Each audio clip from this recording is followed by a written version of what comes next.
Come to think of it, well, I got to look at this myself.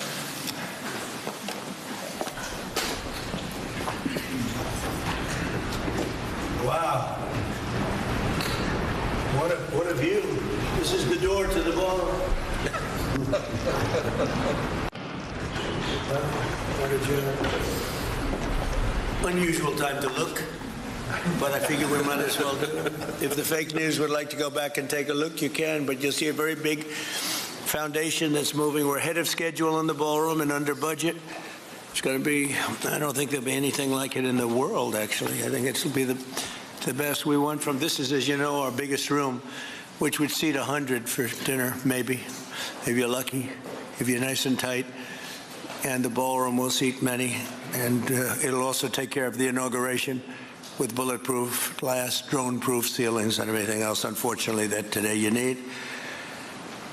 So we're going to discuss how these great American companies can help rapidly rebuild Venezuela's dilapidated oil industry and bring millions of barrels of oil production to benefit the United States, the people of Venezuela, and the entire world. And yesterday, the number is 30 million barrels. I can't even, is that a correct number? 30 million barrels. Do you hear that, Peter? Of oil was given to us by Venezuela. That's a lot of oil. It's about $4 billion worth, and it's on its way to the United States right now. And we want to thank Venezuela for that. And we're working very well with them, obviously, or they wouldn't have been so generous. But they respect us again. They didn't respect us at all before. So that's money that goes to the United States. Some will go to Venezuela, and some will go to the oil companies, but not that, because that's already been extracted. So when you're not getting any of that, but when you start extracting, you'll get. But it's tremendous reserves, among the biggest in the world. Some people say it is the biggest in the world. And we're going to be working with Venezuela. We're going to be making the decision as to which oil companies are going to go in, that we're going to allow to go in. We're going to cut a deal with the companies. We'll probably do that today or very shortly thereafter with Chris and Doug. And we're dealing with the country, so we're empowered to make that deal. And you'll have total safety, total security. One of the reasons you couldn't go in is you had no guarantees, you had no security, but now you have total security. It's a whole different Venezuela, and Venezuela is going to be very successful. And the people of the United States are going to be big beneficiaries, because we're going to be extracting, numbers of, in terms of oil, like, few people have ever seen, actually.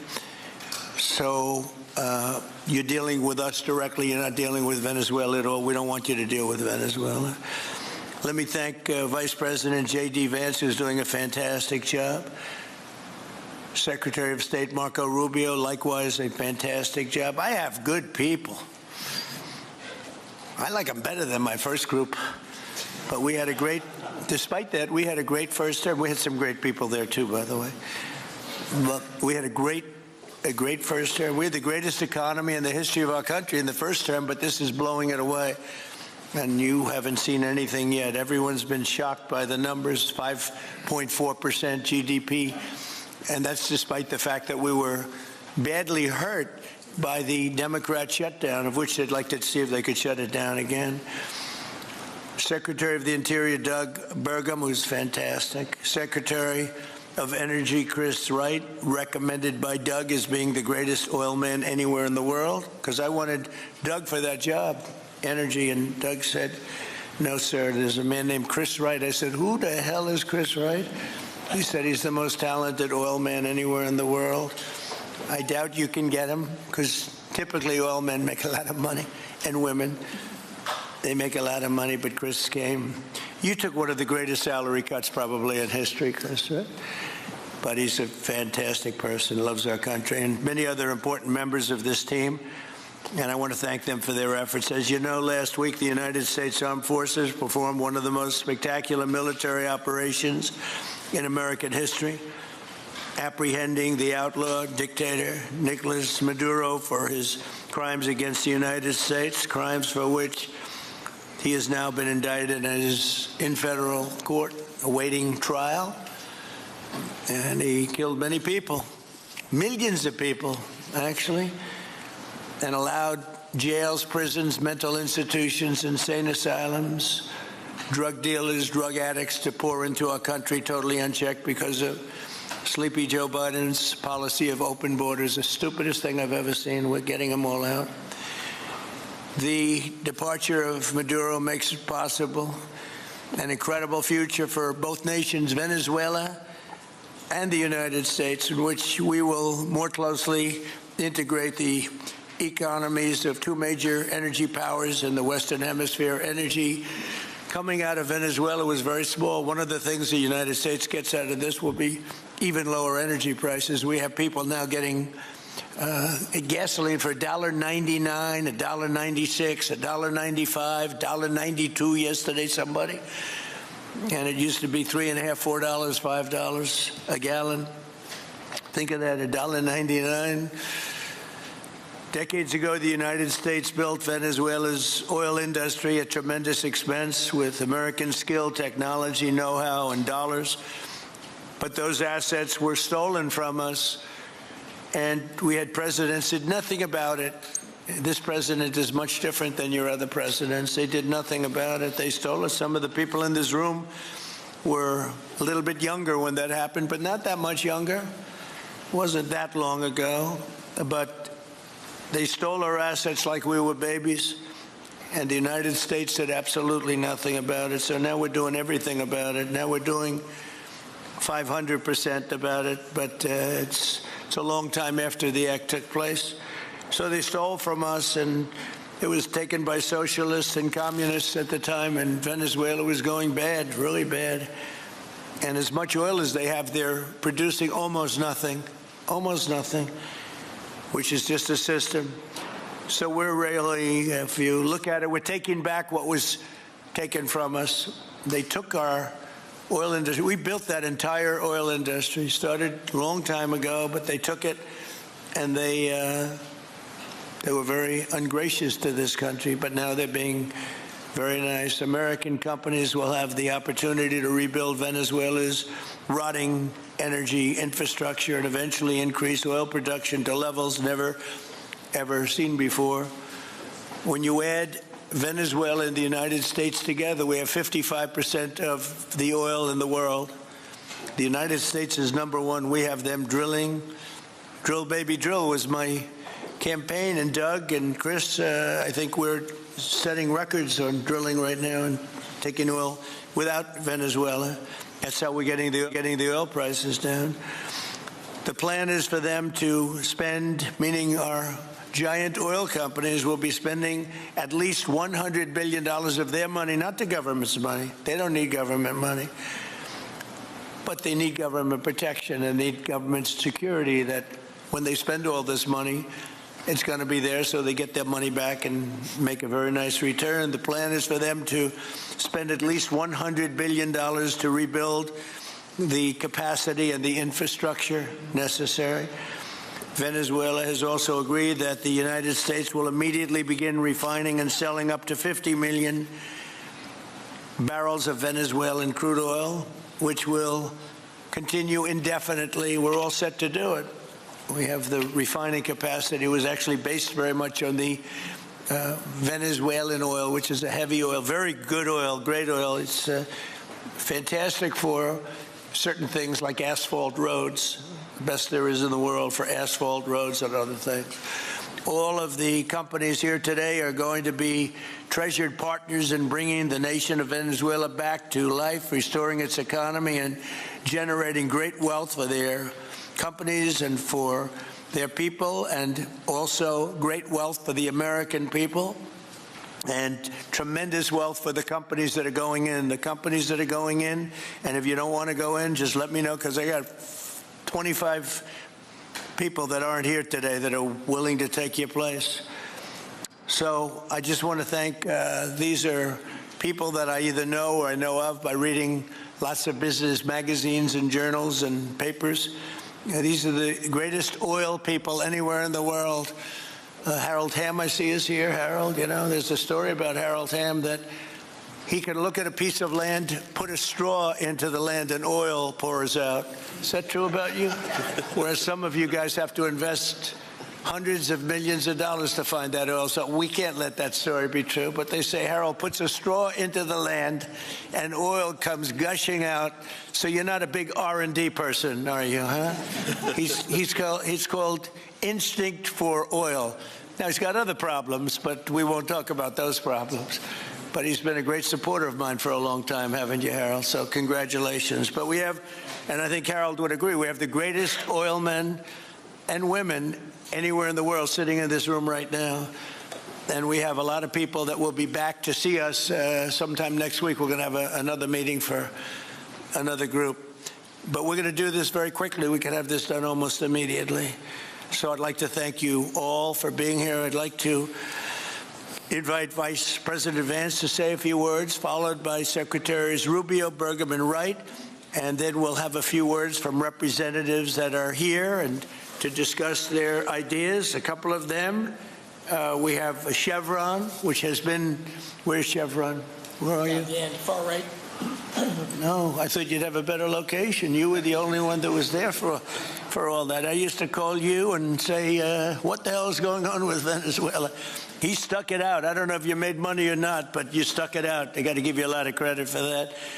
Mark Nelson, thank you very much. Exxon CEO Darren Woods. Darren, thank you very much. How's Exxon doing? Okay? All right, thank you. They'll do a lot better now, won't they, huh? Exxon's been amazing. It's been an amazing company. And ConocoPhillips CEO Ryan Lance, thank you very much. So you guys could say something, and then we'll take some questions from the press. And if anybody else would like to speak, we'll have you speak. We have all the time in the world. This is a big subject. This is massive wealth. And more importantly than massive wealth, it leads to lower taxes and a lot of jobs for Americans and for Venezuelans, but for Americans in this case. And I just, again, appreciate you all being here. And I'd like to ask JD to say a few words, please. Thank you. Thank you, Mr. President. And thanks to everybody for being here. You know, as a Marine Corps veteran for my entire lifetime, presidents, and let's be honest, they were Democrats and Republicans, would send the American military to far-off places. They would get us involved in these endless quagmires. They would lose hundreds or thousands of American lives, and the American people would get nothing out of these misadventures. And now you have an American president who's empowered the American military to stop the flow of drugs into our country and to ensure that we, as opposed to our adversaries, control one of the great energy reserves that exist anywhere in the entire world, and he did it without losing a single American life in the process. It was an amazing operation. It's going to make our country richer. It's going to make our country more powerful. It's going to make our country safer, and it's going to lead to the decline, the further decline of drug overdose deaths in the United States of America. An amazing thing, and I'm happy to be here to talk about how we can make it an even bigger and better operation for the American people. Thank you, sir. Thank you very much. Marco?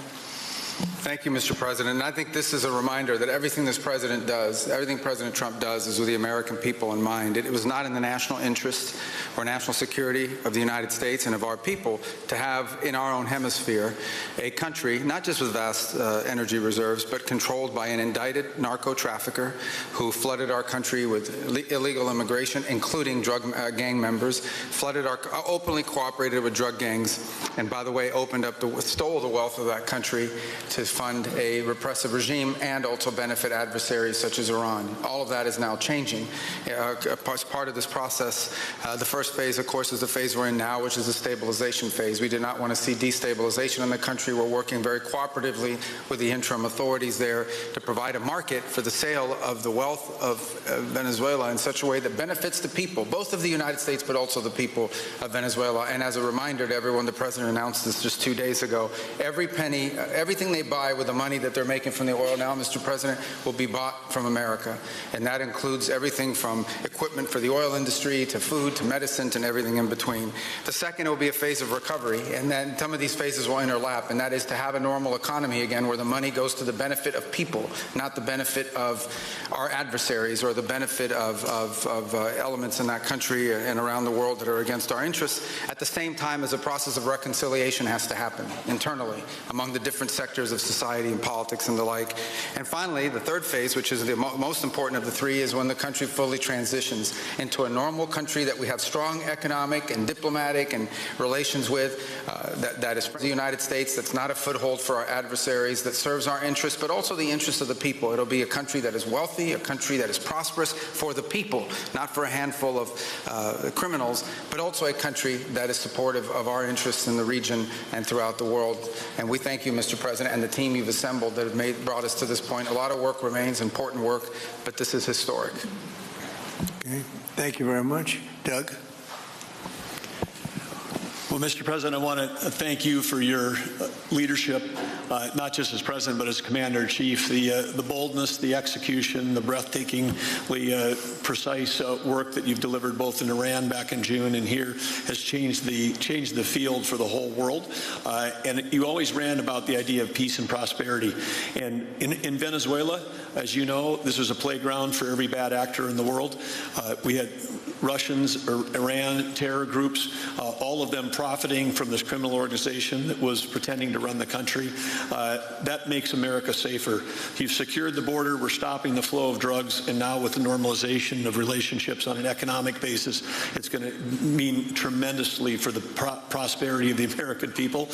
So I just want to say again, congratulations to you and to the entire leadership team. It's been an amazing, historic week on the scale of things that we haven't seen perhaps for 125 years in terms of the U.S. Exerting its influence over Latin America in a way that's going to make a change for generations. And on behalf of all the oil executives that are here today, Chris and I want to say thank you to all of you. It's your technology, your innovation that has put America in the place where today we are the most energy dominant country in the world. And that position is what's allowed us to take the action that we're taking with statecraft, with military action. None of that would happen if we were dependent on everybody else for energy. So you're a big part of the reason that we're able to move the way we are today, and we're grateful that you're here to be part of the solution going forward. Thank you, Doug, and you are doing a fantastic job, and we appreciate it. Everybody appreciates it. They know who's doing well. Chris Wright? Thank you, Mr. President. Yeah, what we've seen in the last week is leadership matters and credibility matters. Venezuelan oil has been sanctioned for many years, and the oil just flew, those sanctions were not enforced. That oil just floated out to trafficked by bad actors of the world. The resources weren't gone to a central place. The corruption and decline of Venezuela has been a crisis for the people of Venezuela. And as Secretary Rubio said, massive spillover effects in the United States, in crime, in drugs, in kidnappings, and in taking a huge resource base and making it not exploited, not developed. The whole world is a poorer, less opportunity-rich place because of that. When you have materials underground, they've been underground for 1 million years. That does not make them a resource. That does not make them valuable for your country, your people, or the world. They only become a resource with technology, with capital, with rule of law, and a system of governance that encourages the harvesting of those resources to make the better world. And we see here the dramatic contrast between the United States, which may have less oil underground than Venezuela. We have 20 times the production of Venezuela, 20 times the impact of human betterment, massively better quality of living here in the United States. That was at risk under the last administration. We've seen a lot of attacks on the energy that makes the world go round. President Trump's election has removed those risks, has embraced reality about how the world is energized, and we are at record production of oil in the United States, record production in natural gas in the United States. We've seen a meaningful decline in gasoline prices, diesel prices, travel prices because of jet fuel. And now President Trump is taking the genius of a different way to try to solve a 25-year festering problem in Venezuela, that all the traditional things have not worked. But ordering both a tremendous military operation to remove the heads of a criminal organization masquerading as a government, and then to use the power of our military, not to fire bullets, but to stop the flow of Venezuelan oil to the world, immediately gave us leverage over the interim authorities in Venezuela and has allowed us to be in this position today where the actions of this government can massively improve Venezuela for the better, and the bigger impact is to massively improve the quality of life, affordability, safety, and security of the United States. Very proud to be here. And we'll turn it over to Mark Nelson, who's the vice chairman of Chevron. Chevron has been in Venezuela for over 100 years, continuously. Mike Wirth, the CEO, had a knee replacement recently. He's not here. Mark is a tremendous leader in our industry, and I'll turn it over to him. Thank you, Secretary Wright. Again, I'll send Mike Wirth's regrets. He really wanted to be here, Mr. President. Right. Great guy. On his behalf, I have 3 very quick thank yous and an assurance I'd like to provide you all. The first thank you, Mr. President, is to you. It's thank you for convening this gathering. It's thank you for your leadership, and thank you for continuing to keep American energy domination in the forefront. So thank you for that. Thank you very much. The second thank you actually is to the cabinet. So Secretary Rubio, Secretary Burgum, Secretary Wright, your ability and commitment to continue to engage with the parties around the table to keep the world working is greatly appreciated. So thank you for that. And the final thank you actually would go to our Venezuelan employees of Chevron. They have been working tirelessly to operate safely, protect the environment in country, and their dedication and skill will help us in this next chapter. And finally, I'll close with the assurance.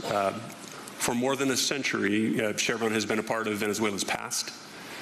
We are certainly committed to its present, and we very much look forward as a proud American company to help it build a better future. And so, Mr. President, thank you for your leadership.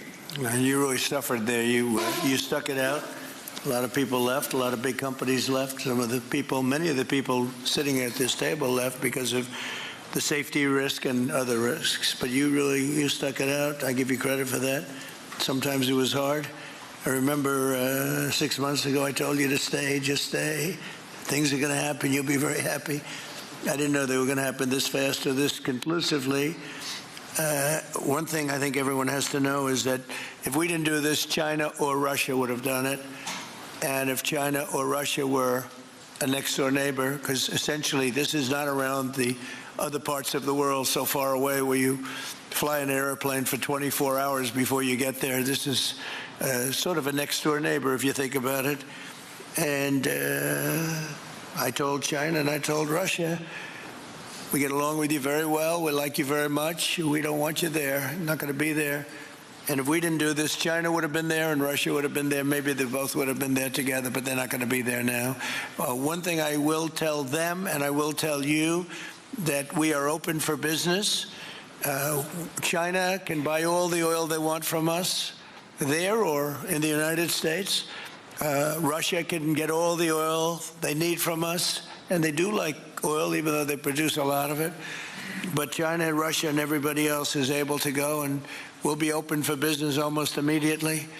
I have a feeling the $100 million will be spent $100 billion will be spent very, very rapidly by these very big, powerful, and rich companies, and I think they're going to be able to rebuild the infrastructure. And I hope it's going to be brand new as opposed to a rehab, because I know the tremendous difference between the new and the not so new in your industry. The new is much more beautiful, much better in every way, and actually much smaller. It's like everything else, gets smaller and stronger. It's a combination of smaller, better, and stronger. So I hope you're going to build all brand new stuff, rip out the old crap that's been there for so many years, and do it the right way. You're going to be there a long time if we make a deal. If we make a deal, you're going to be there a long time.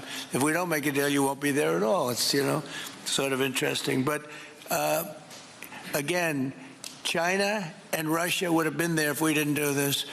And the other thing people ask about the second wave, I don't think it's going to be necessary. We have an armada, a giant armada like nobody's ever seen in that part of the world. And it's stationed off the coast.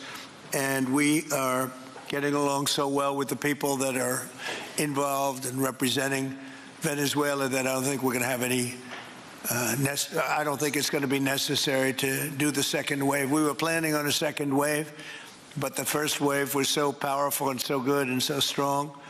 And frankly, the people in the country, they did the right thing. They were smart. They did the right thing. They didn't want to go through a second wave. But we've got a tremendous number of the most powerful ships in the world right there. I don't think we're going to have to use that. I'm happy to say that. I don't think we're going to have to use that at all. If I could ask Chevron, you did a great job. I want to thank you. And ExxonMobil, if you would say a few words, and then followed by Conoco, great companies, massive companies, great companies. Exxon, please. Sure. Thank you, Mr. President. I appreciate the invitation and the opportunity, frankly, for the entire industry to show up and provide a perspective. Frankly, we've been kind of unresponsive to the press regarding Venezuela. I guess today's the opportunity to address the press directly with respect to a number of questions that have been asked of ExxonMobil. First and foremost, obviously, is the interest that we have in Venezuela. And I think, the way I would position that, I think one of the reasons why we see many of the industry players here is we're in a depletion business for a product that is in great demand and will be in demand for many, many, many decades to come. And as a depletion business, the biggest challenge we have is finding resources. There's an opportunity in Venezuela with all the resources there is we don't have that challenge of finding. We have the challenge of developing those resources. So I think it's in the best interest of these companies and, frankly, society as a whole for the industry to be interested in understanding what the opportunity here represents. I'll just share a philosophy that ExxonMobil has when we enter countries, because we do business all around the world in a number of different regimes. We take a very long-term perspective. The investments that we make span decades and decades, so we do not go into any opportunity with a short-term mindset. And there's a value proposition that we have to meet. It has to be a win-win-win proposition. And obviously, it has to be a win for the company and our shareholders and to generate a return for the investments that we make. It has to be a win for the government. The resources are an important source of revenue that helps support the people of the places that we do business. And it has to be a win for the people. We have to be wanted there and to be a good neighbor. And those three things ensure a stable, long-term platform for the large investments that we make for the long term. With respect to Venezuela in particular, we have a very long history in Venezuela. In fact, we first got into Venezuela back in the 1940s. We've had our assets seized there twice.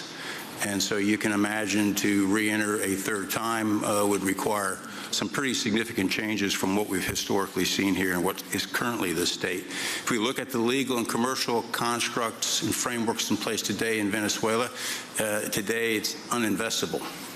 And so significant changes have to be made to those commercial frameworks, the legal system. There has to be durable investment protections, and there has to be a change to the hydrocarbon laws in the country.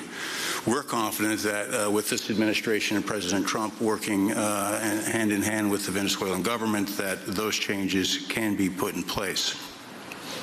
And with respect to the Venezuelan government, that perspective we don't have a view on. We haven't talked to the Venezuelan government, and obviously we have yet to assess the people's perspective with respect to ExxonMobil entering the country. In the short term, there are things that can be done while these longer-term issues are being worked. For us, we haven't been in the country for almost 20 years. We think it's absolutely critical in the short term that we get a technical team in place to assess the current state of the industry and the assets to understand what would be involved to help the people of Venezuela get production back on the market. With the invitation of the Venezuelan government and with appropriate security guarantees, we are ready to put a team on the ground there. We also have a integrated set of capabilities from production to refining to trading, and I think we can be of assistance to getting the Venezuelan crude to market and realizing a market price to help, again, with the financial situation in Venezuela. So those are my short-term perspective that I have. I'd say maybe close with a thank you, Mr. President, for the work that you've done to secure not only the national security, but the energy security of the region. And then thank you, Secretary Rubio, Secretary Wright, Secretary Burgum, for your leadership in this matter. Thank you. How long would it take you, Darren, as Exxon to, if we make a deal, and if we make a deal, how long would it take you to get in there and get started?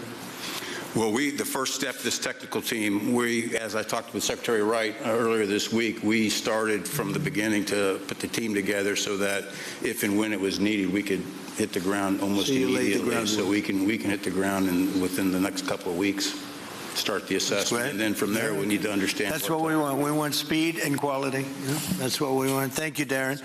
And Conoco, Ryan. Thank you, Mr. President. I appreciate the opportunity to be here, too, and you've assembled a great team. And our congratulations as well for removing one of the terrible people in the world and bringing them to justice. It was quite amazing. I think you've given hope to the people of Venezuela again, which I think is quite remarkable. And we've been on the other end of that despot regime a long time. Our assets were expropriated. I had a little bit more hair when that happened. You know, I think we're the largest non-sovereign credit holder in Venezuela today. So we're in a bit of a different situation, but I think your big and bold idea to use energy commerce instead of conflict is something that could make a real big difference in Venezuela. And our company certainly stands ready to help in that endeavor. Encourage you to continue to think bigger and even bolder. And we've had some discussions with your energy team about that as well.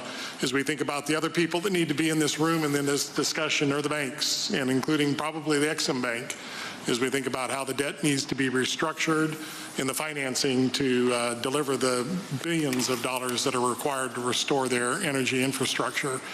And I think as we think that big and bold, we need to be also thinking about even restructuring the entire Venezuelan energy system, including PDVSA. And I think if we can do that and think bold, there's an opportunity to be quick, fast, and restore the quality of what's happened in Venezuela, or what's been lost in Venezuela over the course of the last 25 years. So thank you for this opportunity. Well, thank you very much, and you'll get a lot of your money back. We're going to start with an even plate, though. We're not going to look at what people lost in the past, because that was their fault. That was a different president. You're going to make a lot of money, but we're not going to go back. You left a lot of money behind, I guess, huh? What number? 12 billion. How much? 12 billion. Well, it's a good write-off. It's already been written off. It's been written. All right, thank you. You'll make it back one way or the other. You're all going to do very well. I think really very well. Marco just gave me a note. Go back to Chevron. They want to discuss something. Go ahead. I'm going back to Chevron, Marco. Thank you, Marco.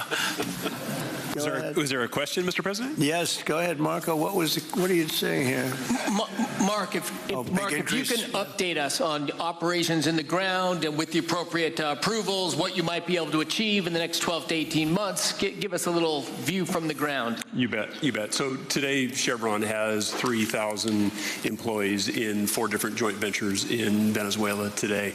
And over the past 5 to 7 years, they've taken production from about 40,000 barrels a day to 240,000 barrels a day, essentially getting those facilities and that equipment up to standards that would be something that people in the room would be more accustomed to.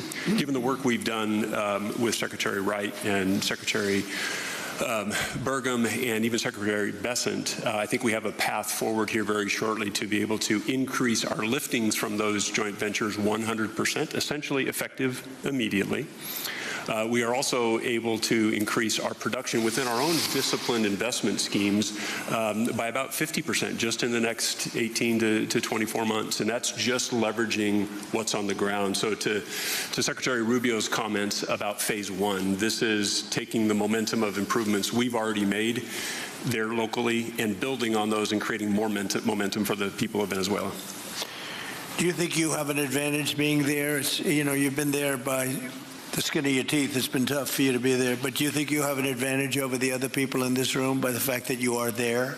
Yeah, I think there are, Mr. President, I think there would be days where it didn't feel like an advantage, and there are days where it does feel like an advantage. But having people on the ground today that care desperately about the people of Venezuela and know how to operate the assets that are there, it's a definite advantage today. Would you say the best locations are available, or would you say the best locations are already sort of worked, even though they're in very bad shape? The best locations for finding oil, the best locations for oil. There are more opportunities than not, Mr. President. With 300 billion barrels of reserves and resources in country, there are lots of opportunities for many companies. Will you be building new, or will you be using the old infrastructure that you have? Yeah, today it's a little bit of a mix, but today it's mostly us taking the equipment of today, getting it to the standards that we are accustomed to. To your comments about making it how it should be today, most of the investments that we've been making are about getting it up to our standards. Well, I think you're going to make an investment, but you're going to get your money back very quickly, and that's part of our thing. We're going to have you get your money back fast, and then you'll give a lot to Venezuela and to the United States after that. Okay, so you'll be in good shape. Could I ask Harold Hamm to say a few words? He's been a friend of mine for a long time. Very amazing man, actually, amazing energy person. Well, thank you, Mr. President. It's good to be here with so many dignified people. And this effort particularly, and thank you for your effort for what you've done here, taking this despot out of that area. And the world dealt with him way too long. Certainly our industry knows that this is a real jewel that can be developed for the people of Venezuela, and also benefit the world. And like Secretary Wright said, it has not been done. That's not been done in the past, and they had a good chance at it. Brought someone in that totally took it down, as everybody knows here, and that was Chavez. And we know what happened to him finally. But you know that ruined the industry in Venezuela, and all of us know how that happened. Ended very well, very wrongly.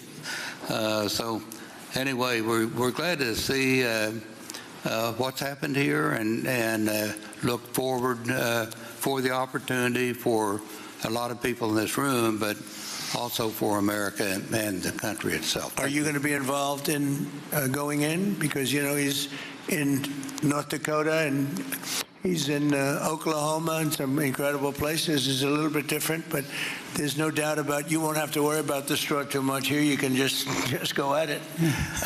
Are you going to be one of the participants? Well, certainly, you know, I'm an oil finder, like you said. You know, Barry Switzer, you know, told that story. The coach. And he's kind of exaggerated a little bit. It doesn't come out quite that easily usually. But anyway, great story. I love it. And I love Barry. Barry's the one that told me this. Yeah, he's a champion, you know, in a lot of ways. So love that story. Certainly, it excites me as an explorationist. You know, everybody has that in their blood, and you know, it is a very exciting country and a lot of reserves. And so it's got its challenges, and the industry knows how to handle that. And like Darren said, you know, you go into your eyes open and do the best you can with the team you got. So, well, you're going to have something that they never had really here is tremendous security. You're going to be very secure, very safe, physically safe, in addition to financially safe. So it's good to see you, Harold. Thank you very much. Does anybody have anything to say before we get to the press? What does Cuba have to do to avoid the same fate as Venezuela? What does Cuba have to do? Well, Cuba's in bad shape. Cuba relied on Venezuela for oil and for money. And nobody really knows what's going to happen with Cuba. They're doing very poorly. They're really third world all the way. And we have a lot of great Cuban Americans.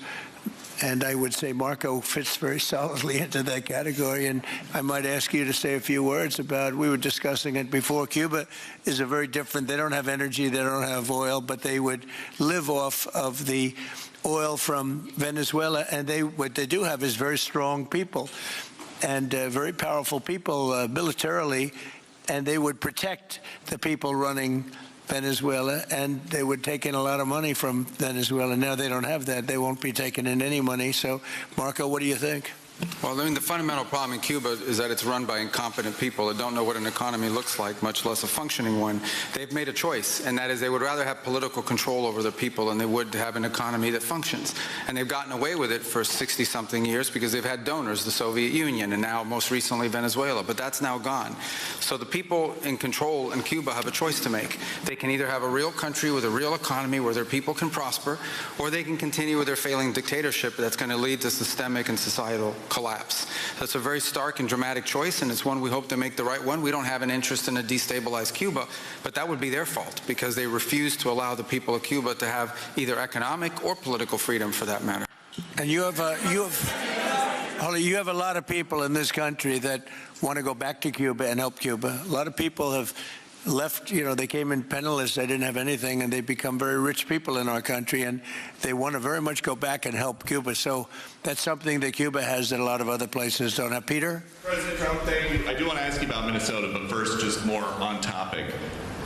President Zelensky said that he was watching with the rest of the world as you made this order to go and capture Nicolas Maduro. And he said, if that's how it works with dictators, then the United States knows what to do next. Sounds like he wants you to go and capture Vladimir Putin. Would you ever order a mission to go and capture Vladimir Putin? Well, I don't think it's going to be necessary. I think we're going to have I've always had a great relationship with him. I'm very disappointed. I settled 8 wars. I thought this would be in the middle of the pack or maybe one of the easier ones.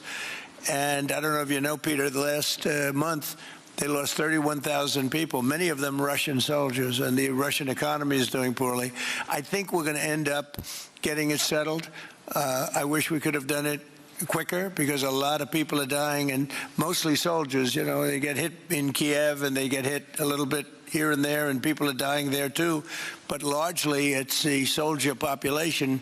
When you have 30,000, 31,000 soldiers dying in a period of a month, 27,000 the month before, 26,000 the month before that, that's bad stuff. So as you know, President Biden gave $350 billion to Ukraine to fight, and we would never get that back, although I did make a rare earth deal to get it back, so we will be getting it back, but shouldn't have done that. It was a bad thing to do. I will say that right now, because I was able to get NATO to up GDP from 2% to 5%, NATO's got a lot of money, and they're paying for everything. We're not losing any money. We're making a lot of money, I guess, if you think of it, because we're selling them military equipment. They're probably giving it to Ukraine. But we're selling them to NATO military equipment. We're getting full price and all of that. But that's not a big deal to me. What is a big deal is stopping a war where 30,000 people are being killed every single month. And on Minnesota, the vice president yesterday suggested that Renee Good, who was killed by this ICE officer, was part of a broad left-wing network. What has your team told you about this broad left-wing network? Who is in charge of it? Who's part of it? What's it called? Well, I haven't seen the vice president's statement, but he's generally very accurate. I hate to say, look, I watched that yesterday, and there are a lot of different forms to it. But there was a woman screaming, "Shame, shame, shame, shame." She was a agitator, probably a paid agitator, but in my opinion, she was an agitator, a very high-level agitator, so professional. She wouldn't stop screaming. I said, this isn't a normal situation. This is a professional troublemaker, because you heard it and I had it. Now, I will say this. The news sort of turned her down, turned her off, because you're trying to watch. She was so loud and so crazy and just not normal. When somebody sees something like that, they don't go screaming and the same words. So I guess you could say professional, but I didn't think she did a very good job. You have agitators, and we will always be protecting ICE, and we're always going to be protecting our Border Patrol and our law enforcement. Yeah. Mr. President, in your conversations with these oil executives today, did you provide any security guarantees so that they can do their work safely in Venezuela? Yeah. And separately, Mr. President, they will have those guarantees, yes. And separately, Mr. President, I'm curious in terms of the future of Venezuela. Do you see Venezuela now led by Delcy Rodriguez as an ally of the U.S.? Is that the way that you view that country well, right right now they seem to be an ally, and I think it'll continue to be an ally, and we don't want to have Russia there. We don't want to have China there. And by the way, we don't want Russia or China going to Greenland, which if we don't take Greenland, you're going to have Russia or China as your next door neighbor. That's not going to happen.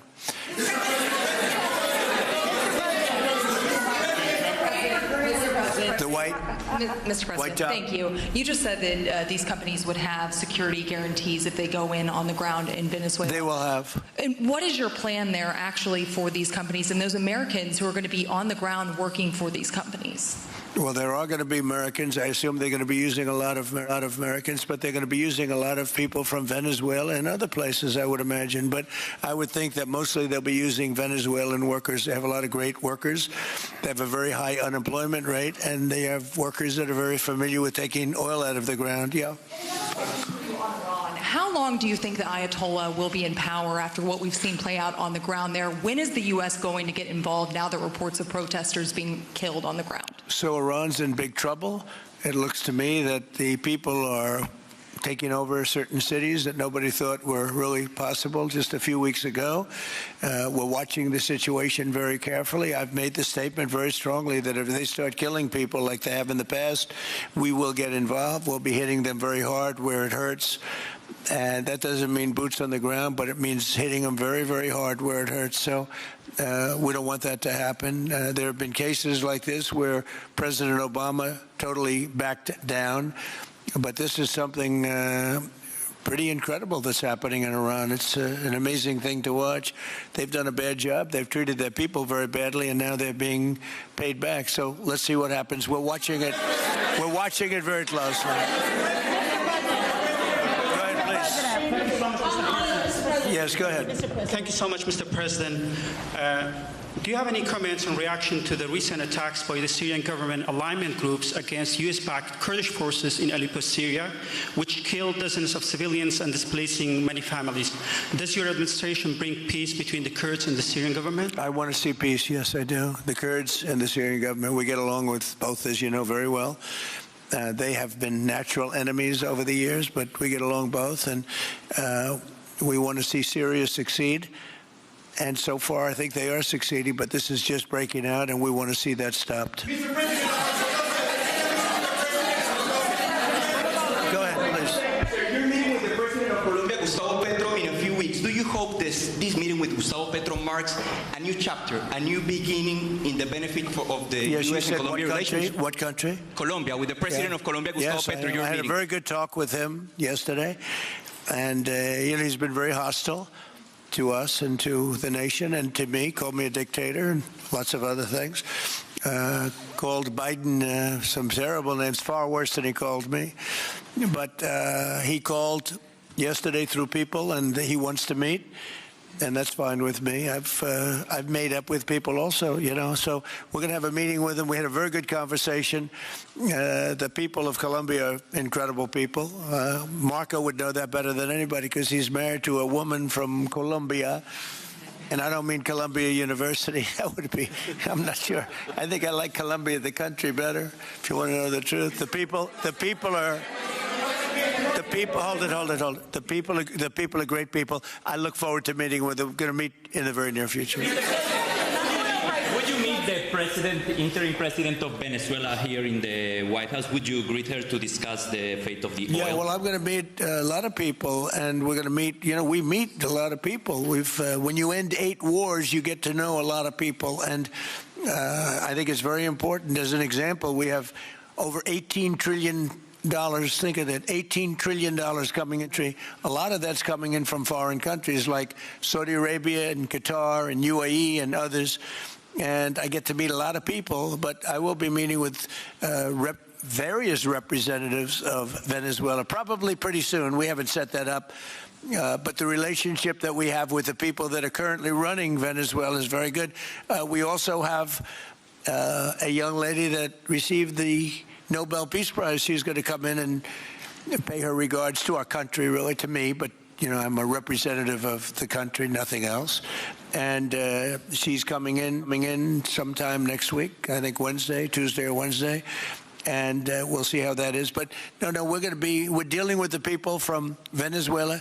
We're dealing with them very well. I think they've been very smart in the way they've dealt with us, frankly, because that whole place could have been obliterated with one more strike, and we didn't want to do that.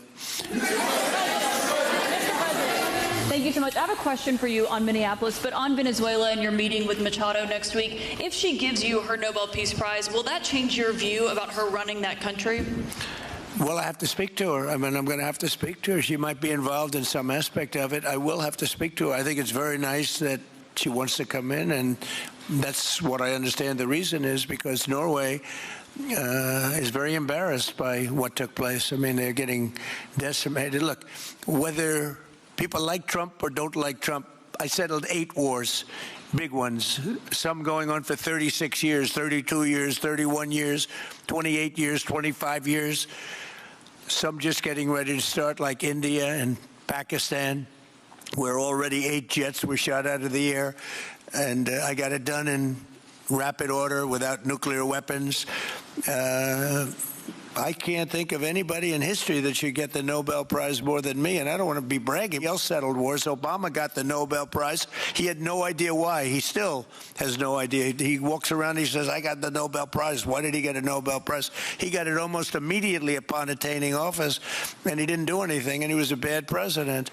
So, I mean, you should get the Nobel Prize for every war you stopped. These were major wars. These were wars that nobody thought could be stopped. President Putin called me, and he said about 2 of the wars that he's been trying to stop them for 10 years. He wasn't able to do it. He couldn't believe it.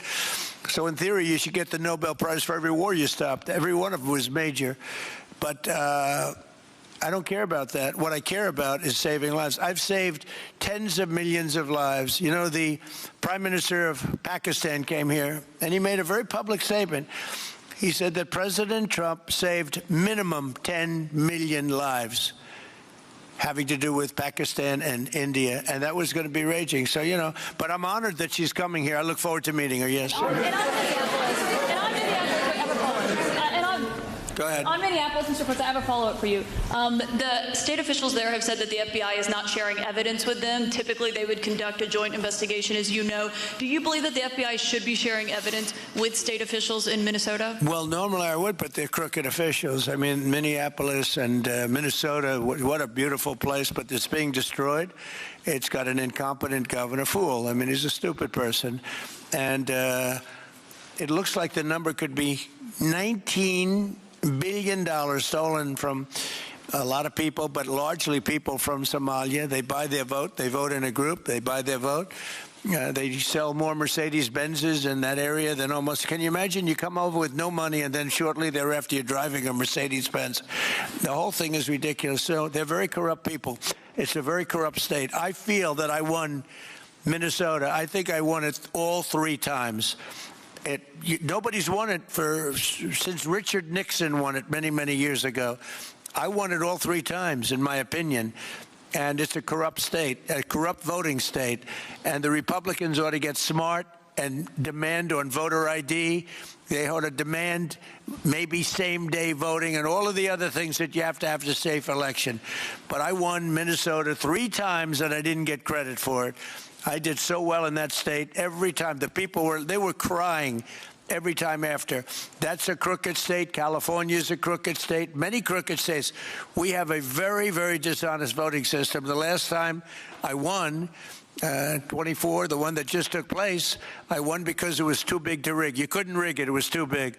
But I won the state of Minnesota. It's a corrupt voting system with an incompetent governor, a very incompetent governor. President. And by the way, he's a very corrupt governor, too. Go ahead. I have a question on Iran, but first, very quickly on Venezuela. How do you provide total security guarantees to these companies without putting U.S. boots on the ground? Well, we're going to work with the Venezuelan leaders and people, and we're going to have a very safe group, and they're going to also bring over some security with them. You know, these are not babies. These are people that drill oil in some pretty rough places. I could say a couple of those places make Venezuela look like a picnic. These people around the table, these are tough people. They go into areas that you wouldn't want to go. They go into areas that if they invited me, I'd say, no thanks, I'll see you back in Palm Beach. No, this is a tough group of people. They know how to do it. But we are, in addition to that, we'll have very good security for them. We're going to make sure there's very, very good security. And I think the people of Venezuela are going to give you very good security. You know, the people, now I'm not talking even leadership, the people of Venezuela are going wild over this.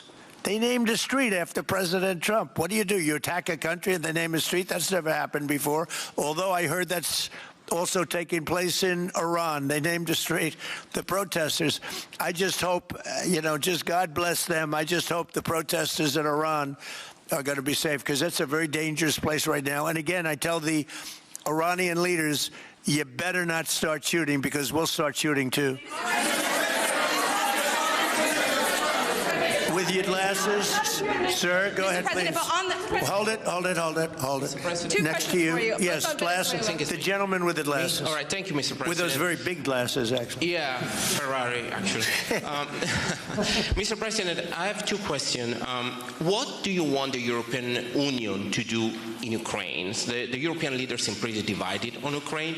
And then, if you can reiterate this straight message that you have to the Iranian leader, to Khomeini, the message that you have. You're talking about Iran? Iran, yeah. What the do first I one want is on Iran Europe. to do? I'm sorry? Where are you from? Italy. Oh, nice place. Yeah. Okay. The first question So is what on are you Europe. asking about Iran for? Well, if you can answer about Europe and what you think the Europeans should do on Ukraine, and then a message. Well, look, Europe has been doing so much for Ukraine, but it hasn't been enough. And obviously that I would say that President Putin is not afraid of Europe. He's afraid of the United States of America, as led by me. There's no fear of Europe.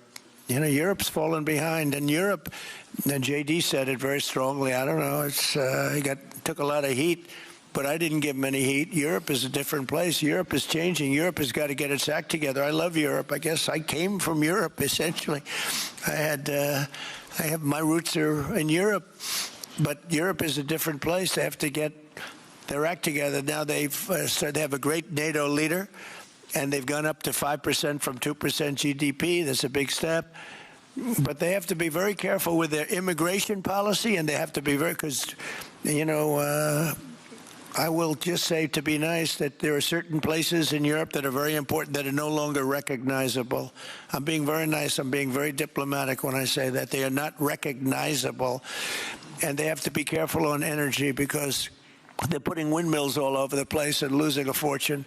They're destroying their country. They're just destroying the beautiful landscapes, the beautiful everything. They're doing. And by the way, in case you people don't know, I'm not much of a windmill person. I can proudly say, Doug, that we have not approved one windmill since I've been in office, and we're going to keep it that way. My goal is to not let any windmill be built. They're losers. They lose money. They destroy your landscape. They kill your birds. They're all made in China. And all you have to do is, you know, just about all of the windmills are made in China, the structures. All you have to do is say to China, how many windmill areas do you have in China? So far, they're not able to find any. They use coal and they use oil and gas and some nuclear, not much, but they don't have windmills. They make them and sell them to suckers like Europe and suckers like the United States before. They are the worst form of energy, the most expensive form of energy, and in 8 years they're rotted out anyway. Go take a look at Palm Springs, California, and take a look at what that looks like. It looks like a junkyard of steel. So we don't approve, and I've told my people, we will not approve windmills. Maybe we get forced to do something because some stupid person in the Biden administration agreed to do something years ago. We will not approve any windmills in this country. Two questions. On Venezuela, is it ultimately more important to you to establish stability there or democracy there? Well, you're talking about maybe the same thing. I mean, you're talking about stability or democracy. I don't know. To me, it's almost the same thing. We want stability, but we do want democracy. Ultimately, it'll be democracy. Peter? I do have a policy question, President Trump, but I'm having a hard time seeing here. I see the American flag lapel pin. What is the other lapel pin on your Somebody gave me this. You know what that is? That's called a happy Trump. And considering the fact that I'm never happy, I'm never satisfied, I will never be satisfied until we make America great again, but we're getting pretty close, I'll tell you what. This is called a happy Trump. Somebody gave it to me, I put it on. Thank you. And the policy question. How much money are you thinking of giving people in Greenland to get them on board with a possible U.S. I'm not talking about money for Greenland yet. I might talk about that. But right now, we are going to do something on Greenland, whether they like it or not, because if we don't do it, Russia or China will take over Greenland, and we're not going to have Russia or China as a neighbor. Okay?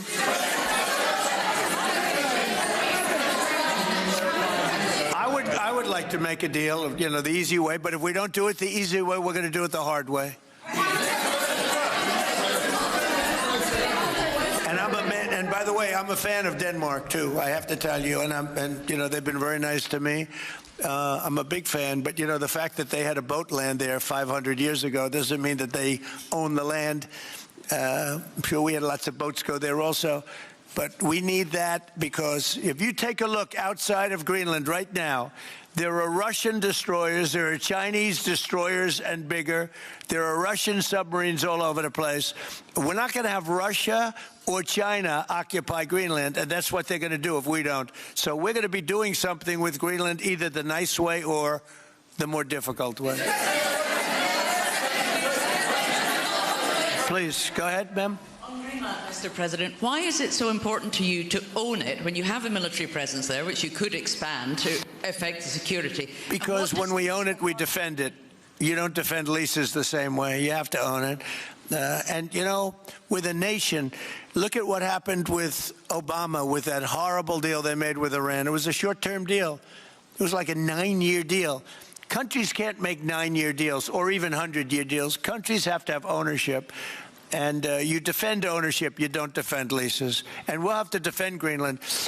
If we don't do it, China or Russia will. It's not going to happen. We are not going to have, and I like China, I like Russia, I love the people of China, I love the people of Russia. I get along very well with President Putin, but I'm very disappointed in him. I get along very well with President Xi. I'm going to go over to China in April, but I don't want them as a neighbor in Greenland. Not going to happen. And by the way, and NATO's got to understand that. I'm all for NATO. I saved NATO. If it weren't for me, you wouldn't have a NATO right now. But we're not going to allow Russia or China to occupy Greenland, and that's what's going to happen if we don't. Go ahead. On the economic report that came out today, Mr. President, one, can you respond to that? And two, it was an amazing report. The most amazing thing is government jobs are way down, and yet the unemployment or the employment numbers are very good. We've gotten rid of tremendous numbers of federal government jobs. Nobody's ever seen anything like it. And yet the employment numbers are very good. They're really getting better. But now we have all those people to work in the private sector for a lot more money. I think that's one of the very big things. The other thing is at 5.4%. And remember, this is after we had a shutdown. And that shutdown had an impact because the concept of the shutdown, even though it's before, people knew we were going to be shutting down. A lot of bad things happened. And by the way, on January 30th, you may have another shutdown. We'll see what happens. But I think the numbers, Caitlin, were really amazing. Look, to think about 5.4%, nobody thought that. They thought it was going to be 2%. And you know what it is? It's tariffs. And it's also November 5th. We had a great election, a great election. Our country was dead 1.5 years ago, and now we have the hottest country anywhere in the world. And I hope you guys were impressed. 5.4%, and we haven't even really transitioned yet. There's no reason it can't be much, much higher than that. Yeah.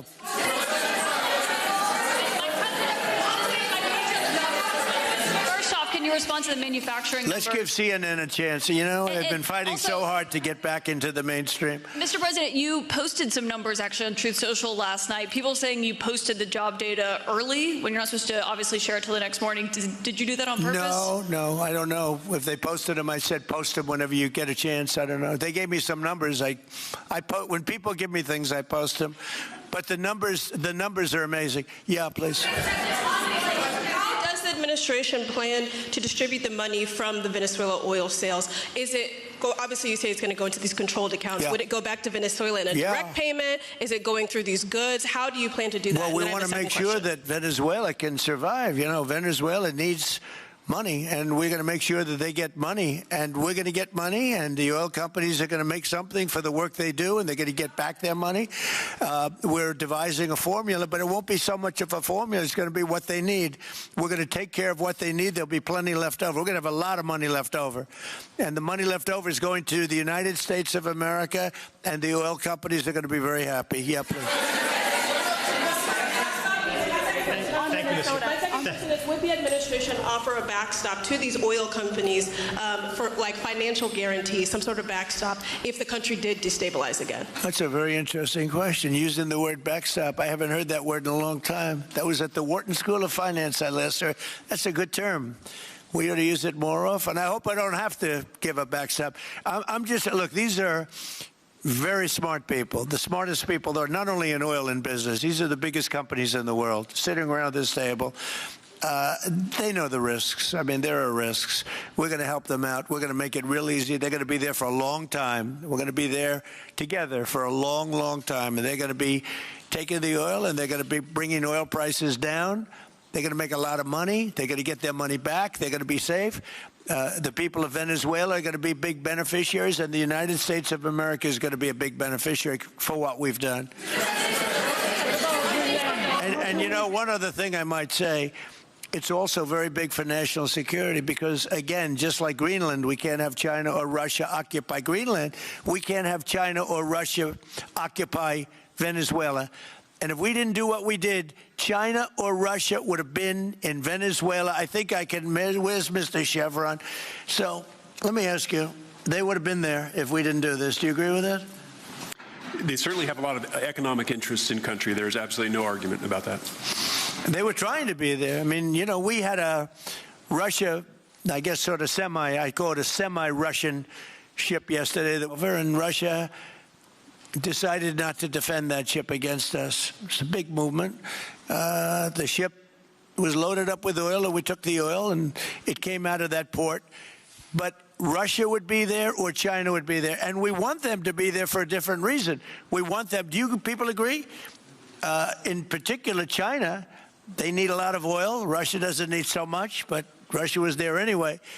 But I assume you agree that China would like to be doing a lot of business there by buying oil. And I want to just tell President Xi and President Putin, but more so in this case, President Xi, because they do need a lot of oil. And we are open for business in the United States, and we are open for business in Venezuela, right?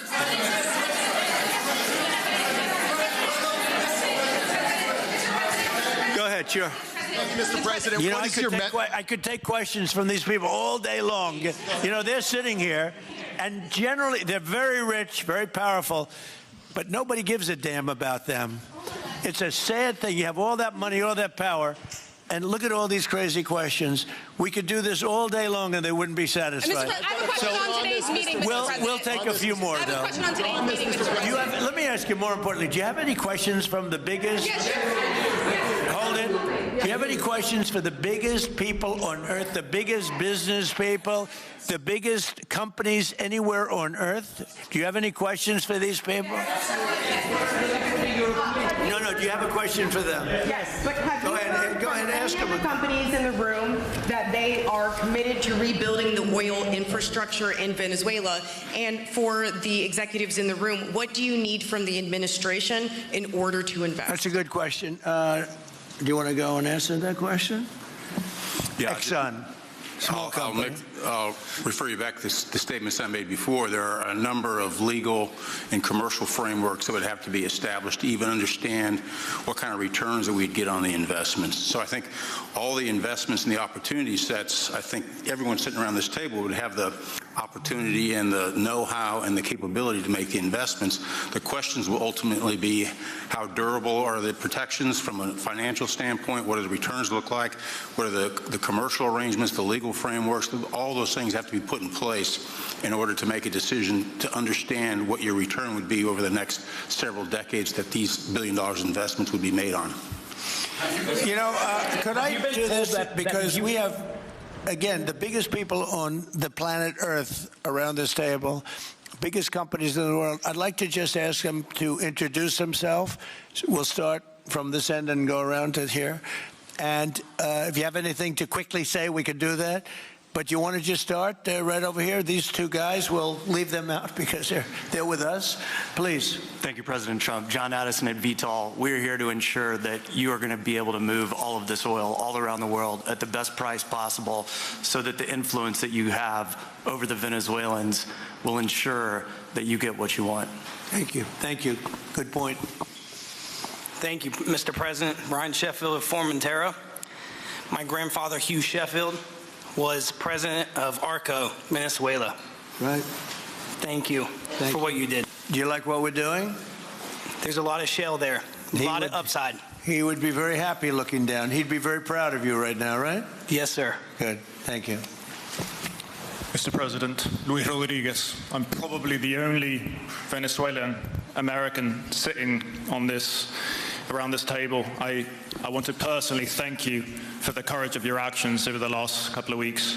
I think I speak, and I speak of Venezuela in general in saying there's optimism.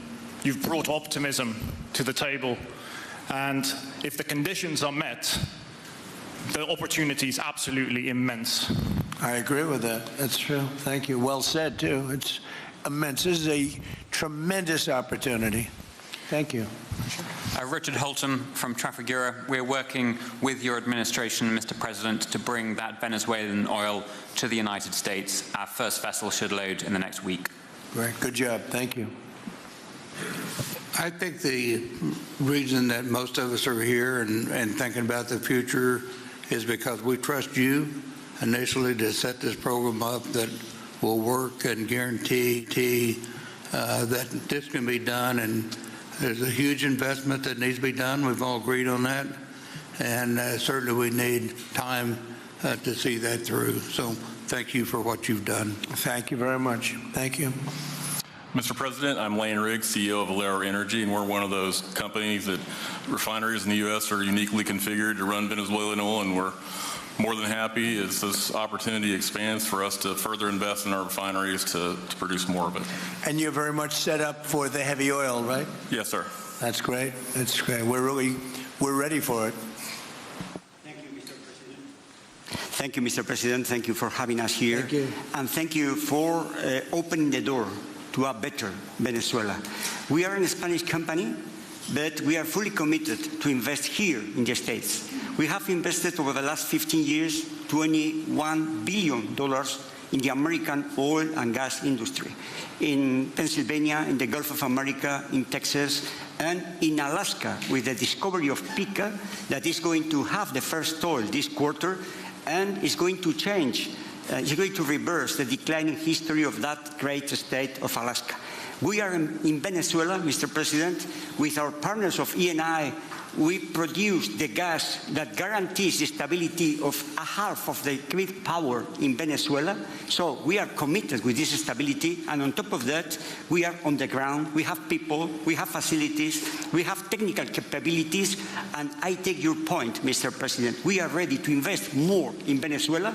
Today, we are producing 45,000 barrels a day gross of oil, and we are ready to multiply by 3 this figure in coming 2-3 years, investing hard in the country, following your recommendation, if you allow us, of course, and in the framework, commercial and legal framework that could allow this growth. So thank you, Mr. President. Thank you. Great job you've done. Thank you.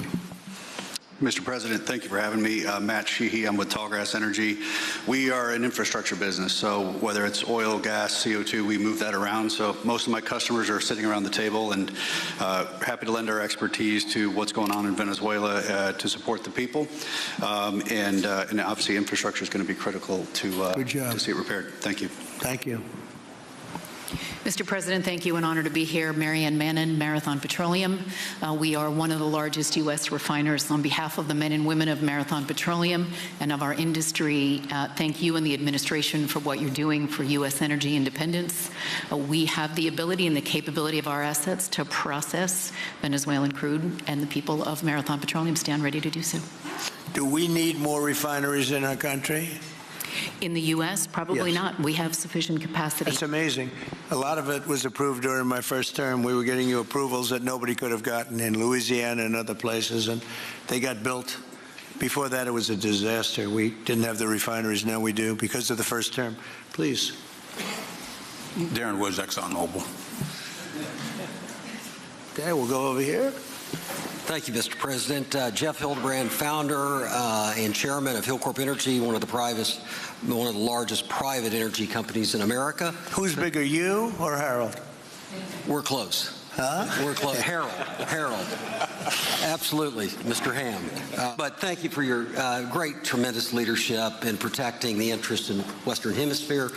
The message that you have sent to China and our enemies to stay out of our backyard is absolutely fantastic. So thank you. Thank you very much. And finally, Hillcorp is fully committed and ready to go to rebuilding the infrastructure in Venezuela. You'll go there? You'll be going? Yes. Good. That's good. You'll be very happy. Thank you very much. Thank you, Mr. President. Jeff Miller, CEO of Halliburton Company. We are the largest American oilfield services company. We're the second largest in the world. Been in business over 100 years. Started operations in Venezuela in 1938. Long time in Venezuela. I personally lived there for 4 years and raised my kids there. So quite familiar with Venezuela, and just couldn't express gratitude more so for the opportunity to return to Venezuela under the stability that I know that this team and your team are able to deliver. And so when did you leave? Huh? When did you leave Venezuela? As a company, we left under the sanctions in 2019. So we had intended to stay, and then when the sanctions went into place, we were required to leave. But very much interested in returning. Have 600 Venezuelans with Halliburton today, all around the world. Look forward to putting them back to work. Great job. Great job. You'll be back. Please. Mr. President, I'm Alex Cranberg. My company, Aspect Energy, is one of the leading American international wildcatters. We've found significant fields in central and south. Are you a wildcatter? I'm a wildcatter. That's pretty cool, I'll tell you. I would have been a wildcatter, too, if I was in. And you've been successfully wildcatting. We've found significant fields in Central and South America, in the Middle East, and in Europe. We're a leading oil producer in Hungary. But probably the most pertinent example is what a wildcatter does is take on risk and try to reduce it, and then other people come in and put more capital in later, so we're kind of kickstarters in the oil industry. We went into Kurdistan very early on, back when people told us it wasn't safe and we shouldn't do it. We found a big field there, and it ultimately has got to be developed along with one of my colleagues here to be one of the big leading fields in Kurdistan. We think that Venezuela has a tremendous amount of opportunity. If you look at the reinvestment required, the investment required, people are talking about hundreds of billions of dollars. But if you put that in perspective, that's 1 million barrels a day for 15 years is $220 billion net cash flow. So what we really need to do is to be able to kickstart production and then reinvest and have the confidence to reinvest. And what you're doing by putting the United States in control of the cash flow coming out of the country, it gives companies like ours the confidence to say we can kickstart this production and then reinvest and reinvest. In Hungary, we've invested $1 billion in changing the trajectory of Hungarian oil production. And we were only able to do that not because we could write $1 billion check, we're a smaller company, but because we reinvest all the cash flow back into new production. Good. Mark Nelson, Mark Nelson with Chevron again. Thank you, Mr. President. I'm Claudio Scalzi, and ICO, Italy. We started working in Venezuela in 1980. We have a lot of oil, but now just the gas is flowing because it's not under sanction. And as my colleague from Repsol said, we cover more than about 50% of the electricity in the country. So that is essential to avoid any kind of problem, social problem. We own about 4 billion barrels of reserves, so a huge amount in the Orinoco.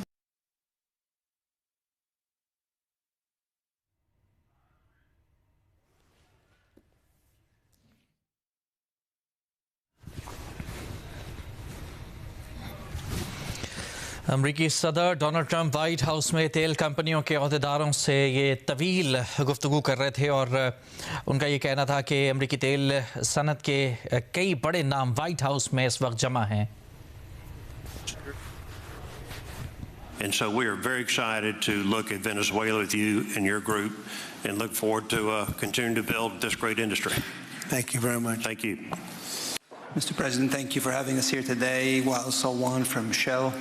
Of course, we have a huge presence here in the U.S., in the Gulf, as well as in Pennsylvania with a petrochemical facility, which I think we had the opportunity to host you at, as well as being one of the largest LNG off-takers of American LNG.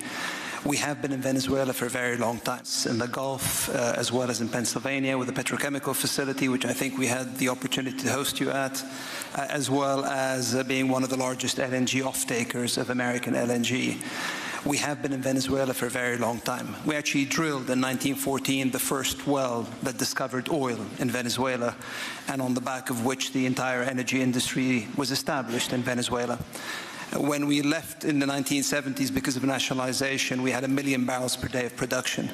But we have kept boots on the ground in Venezuela all this time, and we now have a few $1 billion worth of opportunities to invest in, subject to OFAC approval. So we are ready to go and looking forward to the investments in support of the Venezuelan people. That's great. Thank you very much. Thank you, Mr. President. Ben Marshall, the America's CEO for Vitol. Alongside Trafigura, we're very thankful to have worked with the government and the Venezuelans to be able to bring the crude oil to market at a market price as quickly as we can to help stabilize the country. Thank you. Thank you. Brian Lance, ConocoPhillips. I'll defer to my colleagues. Thank you, Mr. President. Olivier Lepoche, CEO of SLB, formerly known as Schlumberger, the largest global oilfield services. We have been in Venezuela since 1930, and we still operate. We operate today on the ground with and in support of Chevron.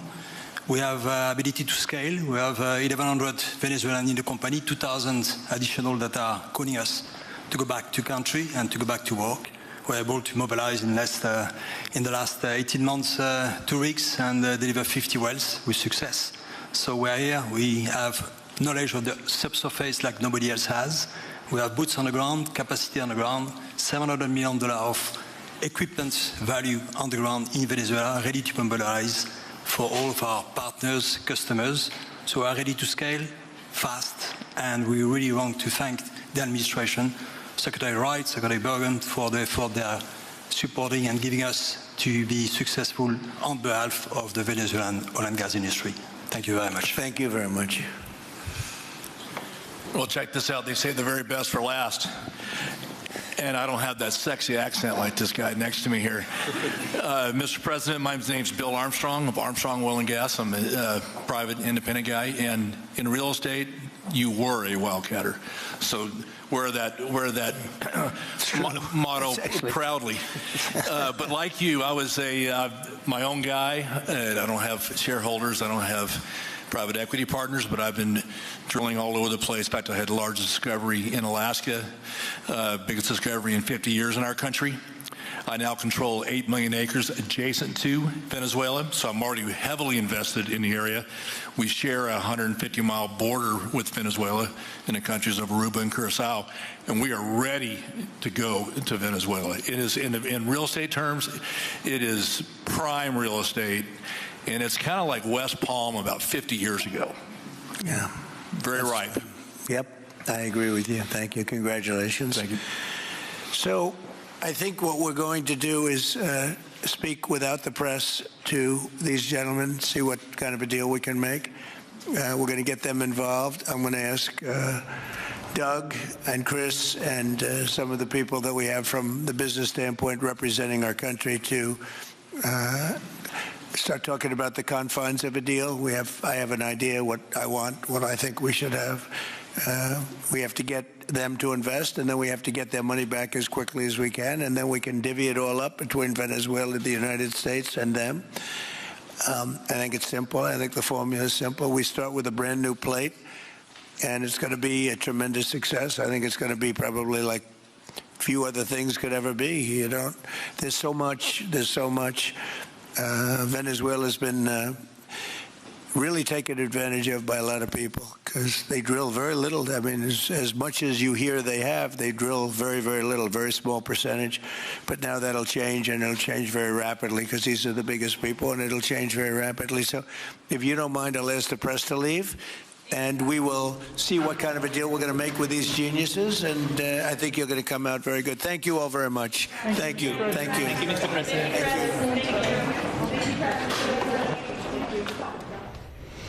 अमरीकी सदर Donald Trump white house में तेल कंपनियों के अहदेदारों से गुफ्तगू कर रहे थे। और पाकिस्तान में नाजरीन देख सकेंगे प्रोग्राम आज शाहजेब खानजादा के साथ, और जियो इंटरनेशनल के नाजरीन के लिए खबरों का सिलसिला जारी रहेगा एक ब्रेक के बाद।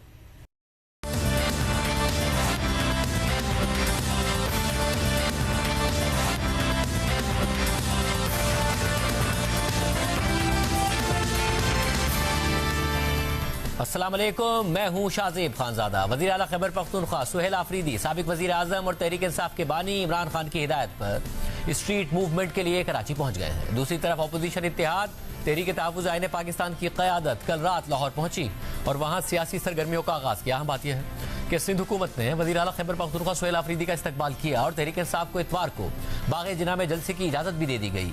सिंध के सीनियर वज़ीर शर्जील मेमन ने आज जियो न्यूज़ के मॉर्निंग शो जियो पाकिस्तान में कहा कि पीटीआई अगर किसी ग्राउंड में जलसा करना चाहती है तो उन्हें ग्राउंड भी फराहम किया जाएगा। वज़ीर आला खैबर पख्तूनख्वा सुहेल आफरीदी जब अपने काफिले के साथ कराची पहुंचे तो सूबाई वज़ीर सईद गनी ने उनका इस्तकबाल किया और उनको अजरक और सिंधी टोपी पहनाई। वज़ीर आला खैबर पख्तूनख्वा के इस्तकबाल के लिए कराची एयरपोर्ट पर तहरीक इंसाफ के कारकुनान भी मौजूद थे और फिर वज़ीर आला सुहेल आफरीदी रैली की सूरत में इंसाफ हाउस की जानिब रवाना हो। तहरीक इंसाफ के चेयरमैन बैरिस्टर गौहर खान ने भी सिंध हुकूमत का शुक्रिया अदा किया और एक्स पर लिखा, सिंध हुकूमत का शुक्रिया जिन्होंने आखिरकार हमारी आवाज़ को सुना और वज़ीर आला का खैर मकदम किया।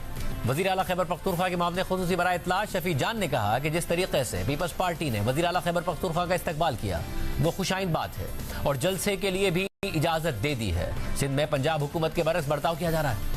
पीपल्स पार्टी की गवर्नमेंट ने जिस तरीके से वज़ीर आला सुहेल आफरीदी साहब को वेलकम किया खुशाइन बात है और जलसे की भी इजाज़त उन्होंने एनओसी दे दी है। तो पंजाब हुकूमत के बरक्स बिहेव हो रहा है सिंध में और हमें उम्मीद है कि एक जो पॉलिटिकल स्पेस जो पंजाब में पाकिस्तान तहरीक इंसाफ को नहीं मिल रही वो सिंध में मिलेगी और सुहेल आफरीदी साहब जो हैं स्ट्रीट मूवमेंट को भी लीड करेंगे, जलसे से भी खिताब करेंगे।